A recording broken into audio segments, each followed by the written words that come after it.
काल रात्री जास्त कोणाला काही भूक नव्हती, त्यामुळं मग मी खिचडी बनवली होती. बाहेर आमची शेगडी आहे, तिथंच बनवली होती मी खिचडी. खिचडी टाकण्यासाठी मी एक मोठा कांदा, टोमॅटो, बटाटा, अद्रक लसूणची पेस्ट, शेंगदाणे आणि कोथिंबीर घेतली होती.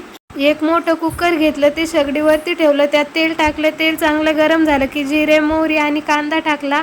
कांदा चांगला परतला की लगेच टोमॅटो आणि बटाटा टाकून घेतलं. लगेच अद्रक लसूणची पेस्ट टाकली. वरतून हे चांगलं तळून द्यायचं आणि नंतर मग 1 चमचा किचन किंग मसाला, 1 चमचा धने पावडर आणि मिरची पावडर टाकलं आणि धुतलेले तांदूळ आणि मुगाची डाळ टाकली. त्यात चांगलं परतू दिलं आणि 1 मोठा तांब्या पाणी टाकलं आणि कुकरचं झाकण लावलं. तोपर्यंत मग मी इकडे खिचडी सोबत खाण्यासाठी पापड तळले होते थोडेसे. 20 मिनिटाच्या नंतर इथे आपली खिचडी मस्त शिजलेली आहे.